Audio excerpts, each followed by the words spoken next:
Hey, how we doing? Welcome back, everybody. I kind of have a fun new team. This is actually my new team for Iron Twins. This should work on all affinities, no problem.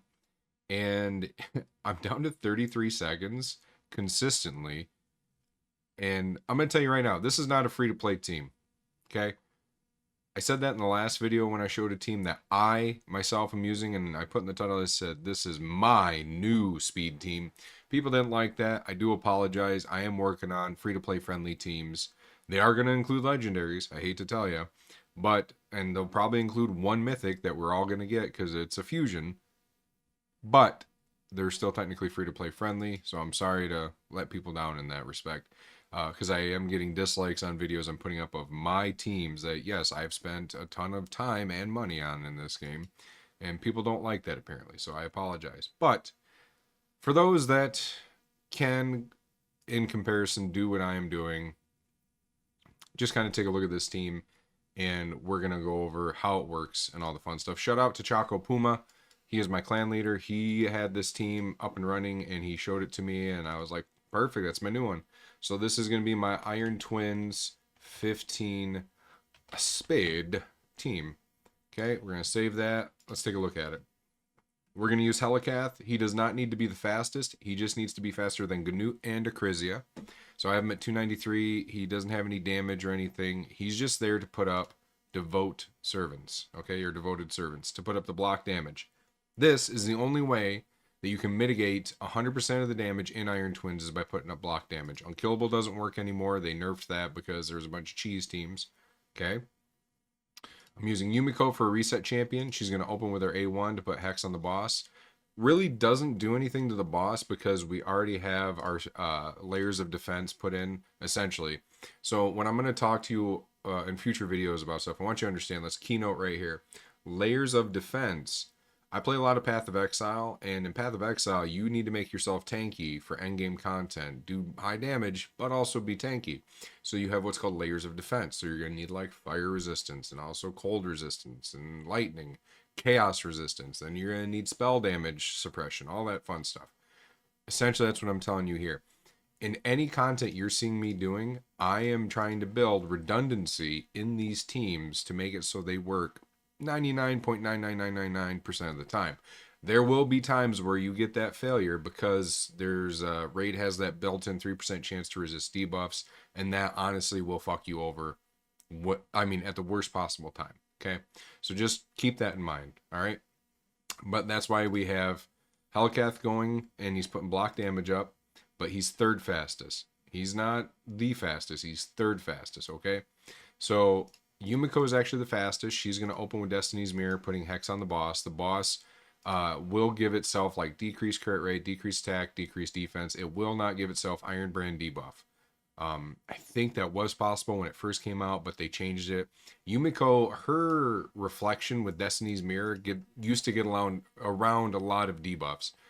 Believe it or not, you used to be able to fear the Hydra heads. I think it was the head of Wrath.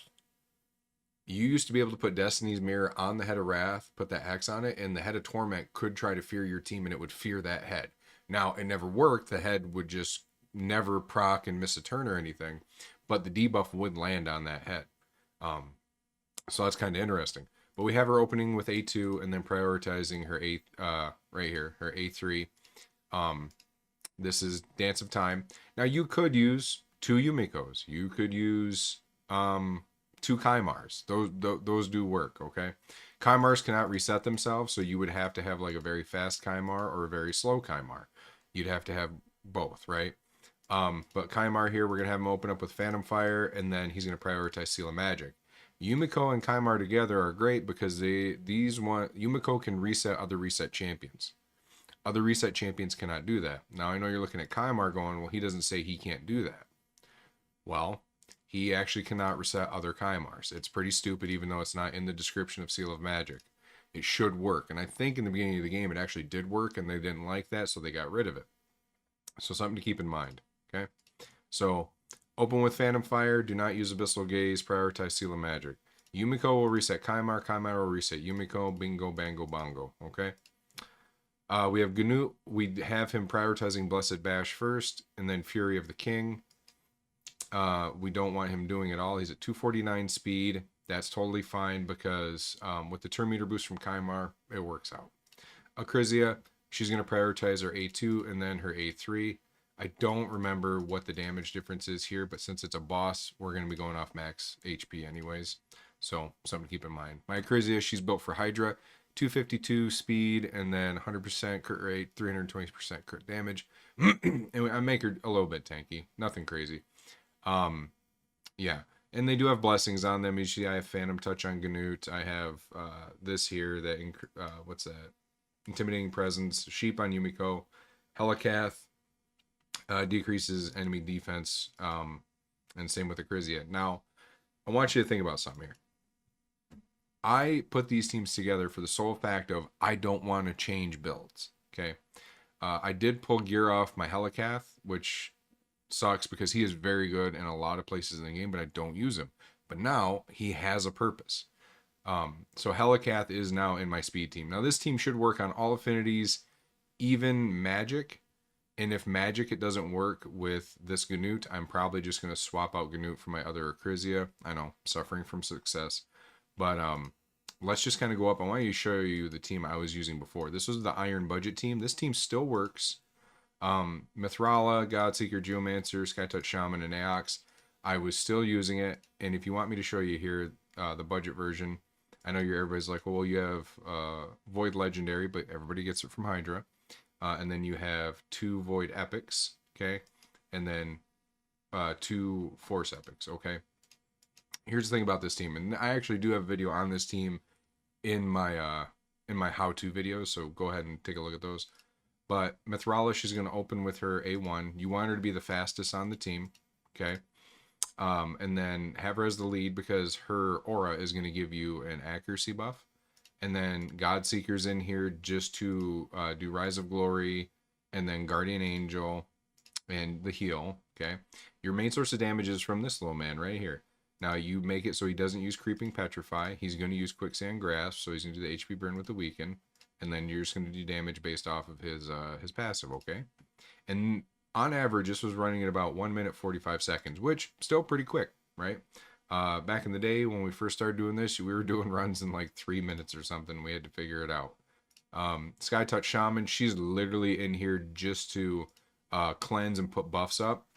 The boss will not get decreased speed, so he will increase his turn meter and attack more often, and that's the point. That's why you want Mithrala in here and Skytouch Shaman in here, because they're gonna, one, do damage mitigation, right? Layers of defense, because Mithrala is gonna put up strengthen and shield, and she's also gonna put up increased defense, okay? And then Skytouch is in here to put up block debuffs, but also very important, revive on death. And then she heals off of her passive by sacrificing 10% of her HP. And then we have Aox in here just so he can land decrease attack and crit rate on the boss, but also heal. And then I think Steward of Time. Yeah, Steward of Time does come into play sometimes, but not really. If you can increase the HP burn placed by Geomancer, okay? But that was the budget team, and now, thankfully, I get to do that. Don't need to use it anymore. That's sad because now I don't have a use for Skytouch Shaman, and with Sand Devil changing, and I have a speed team for that now, I don't have a use for Godseeker, really, except for Curse City. Big bummer. But let's show you how the team works. We'll throw it into one-time speed. Bingo. So, boom, A2, put the Hex on, A1, boss takes a turn, right? Wham, bam, thank you, ma'am. Helicath is going to A1. Now, if we didn't have this, we would save so much time. But that's what we're doing, is just enemy max HP damage. Boom, boom. Okay? Going in. Boom, boom. And he's weak hitting on Gnut here, so that's why we're not getting Iron Brand stacks. But again, it doesn't matter. Boom, they just reset each other. There's a turn meter boost. Boss is taking a turn. Here we go. Helicath goes in. Give him a little love tap.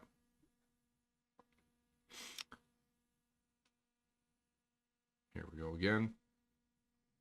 Now this is going to take a little bit here. Boom, boom, boom. And then really we're just relying on everything to be finished up essentially by Acrizia, because she's the one that has multiple enemy max HP abilities. And then boom, see, we're already back to it. 100% safe.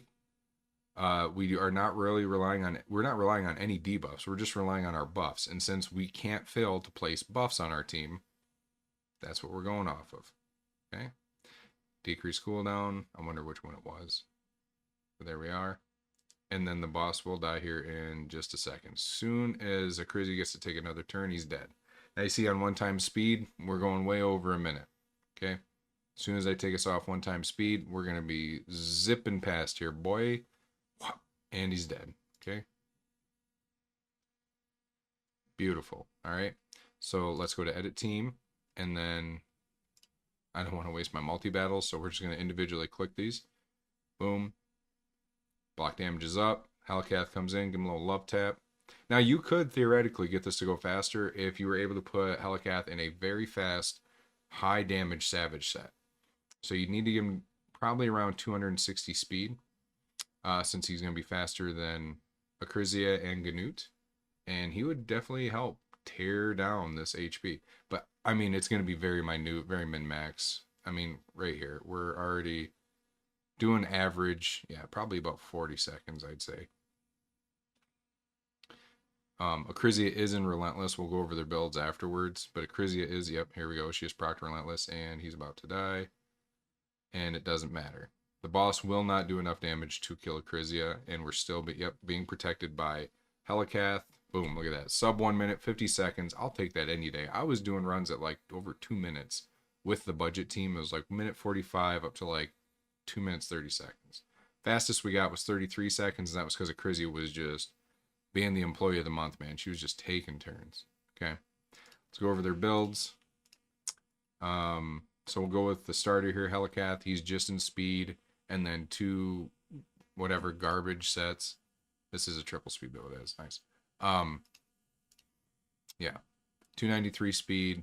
If I really wanted to min-max him, I could put crit damage gloves, a crit rate. We try to get his crit rate up to 100% as possible. Max that crit damage, which he has a crit damage amulet on, I believe. Yep. And then, yeah, he has defense with speed. And we would just get him above Akrizia's speed because she is the fast. It's 252. Yeah. So, Helicath, these are his masteries. I have him down to War Master, okay? Because really, I am just using him for PvE content now. He is a very great champion. And you can use him in Clan Boss. You can use him, I wouldn't recommend in Hydra, but you can use him in all facets of the game. He hits very hard, especially on his nuke right here, Winds of the Pit.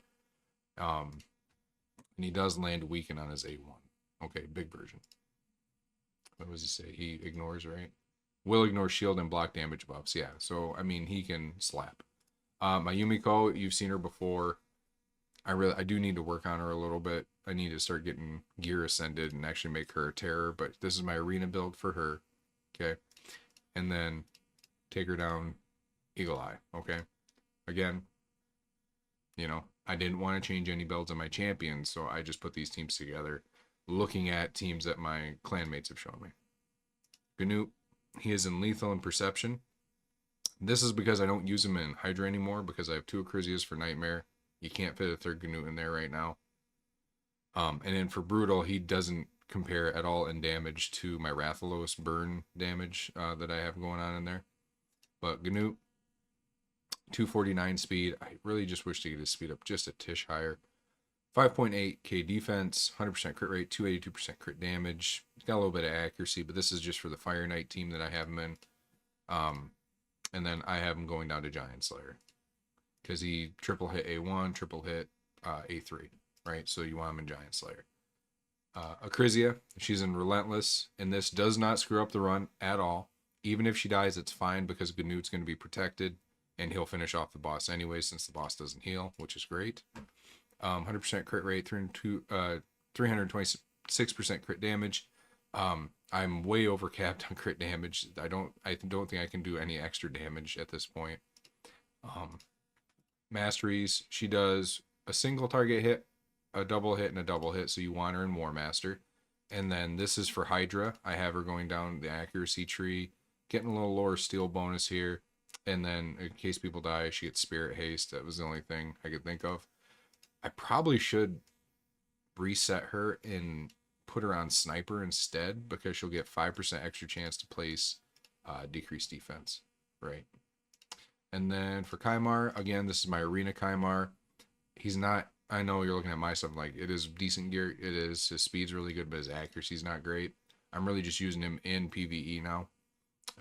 So 327 speed, accuracy doesn't matter, and his masteries really at this point don't matter. You could even bring him down into a damage build and hopefully like decrease your time.